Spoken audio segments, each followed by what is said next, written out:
আমি আবার এসে গেলাম আজকে, দীপিকা মজুমদার দত্ত। আজকে আবার একটা অন্য খাবার নিয়ে এসেছি। গ্যাসটা জ্বালিয়ে কড়াইয়ে আমি সর্ষে তেল দিয়ে বসিয়ে দিয়েছি। দিয়ে এবার আমি তোমাদের দেখাচ্ছি কি করছে, এটা ওর কাজ করুক। এই যে দেখেছো ওল, আমরা ওল সাধারণত ভাতে খাই, নাহলে চিংড়ি মাছ দিয়ে তরকারি অথবা নিরামিষ এসব করি, তো ওইসব খাই। আজকে আমি এই ওলগুলোকে দেখো এরকম করে কেটেছি, কেটে একটু অল্প সেদ্ধ করে নিয়েছি। নরম হয়েছে অল্প, বেশি না, হ্যাঁ হালকা, ভেঙে যাবে অথচ আর কি চট করে ধরলে ভাঙবে না, অথচ নরম। এভাবে করে নিয়েছি, সেদ্ধ করে নিয়েছি। এবার এইটাকে, এই যে বেসনটাকে আমি কি করছি দেখো, এই যে বেসন নিয়েছি। আর কি লাগছে দেখো, হলুদের গুঁড়ো, নুন, একটু মিষ্টি, আর তোমার সাদা তিল আর সর্ষের তেল, আর লাগছে শুকনো লঙ্কার গুঁড়ো। তাহলে আমি এই বেসনটার মধ্যে দেখো কী দিই, শুকনো লঙ্কার গুঁড়ো দিলাম একটু ঝাল ঝাল লাগবে বলে, সামান্য চিনি দিলাম, এই যে হলুদ দিলাম,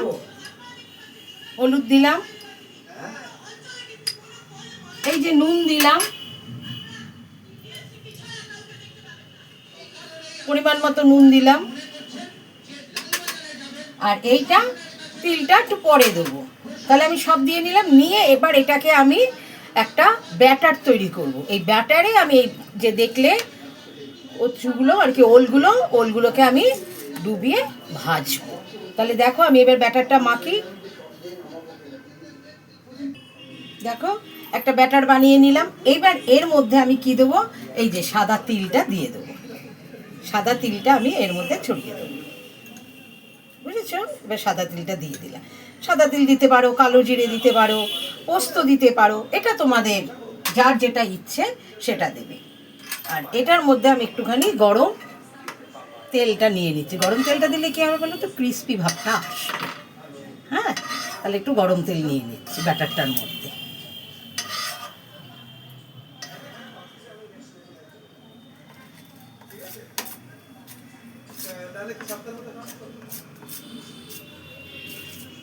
নিয়েছি, এই তেলও আমার গরম হয়ে গেছে। এবার আমি এই তেলের মধ্যে এক একটা করে ওল, এই যে তোমার ব্যাটারে ডুবিয়ে তেলের মধ্যে দিয়ে দেবো এক একটা করে ওল। তাহলে দেখো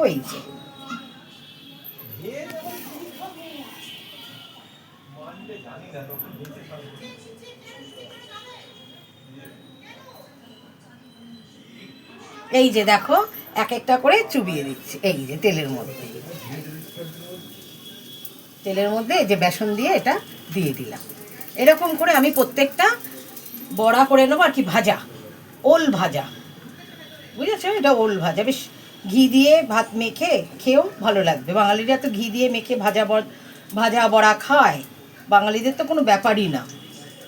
এই যে আর একটা দিয়ে দিলাম,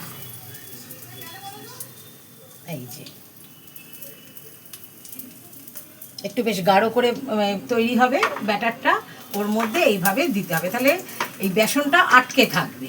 যার জন্য আমি বলছি গাঢ় করে একটু করবে ব্যাটারটা, করে এইভাবে দেবে।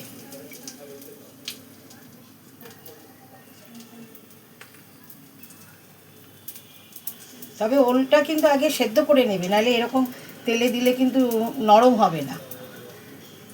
তার জন্য আগে আমি ওলটা সেদ্ধ করে নিয়েছি।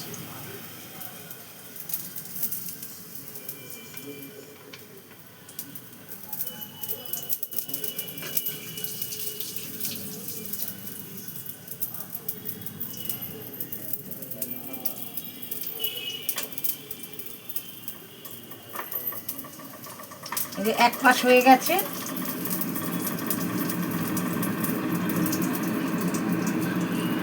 আরেকটা পাশ উল্টিয়ে দিলাম। এরকম করে ভেজে নিতে হবে দুটো পাশ।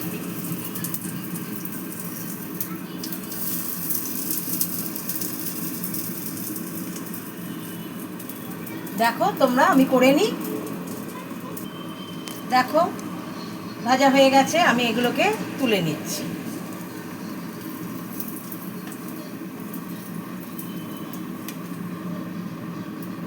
দেখো গোল্ডেন গোল্ডেন করে ভাজা হয়ে গেছে, বেশ ভালো লাগে খেতে।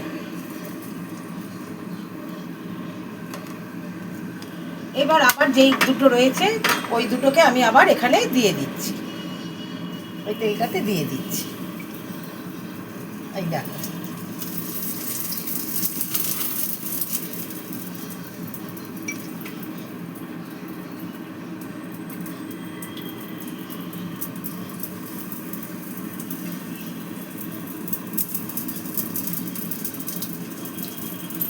দিয়ে দিলাম। ওইগুলো এবার হোক, ওই দুটো হোক, আমি তোমাদের এই তিনটে দেখিয়ে নিই। এই দেখো, গোল্ডেন গোল্ডেন করে ভাজা হয়ে গেল। তবে তোমরা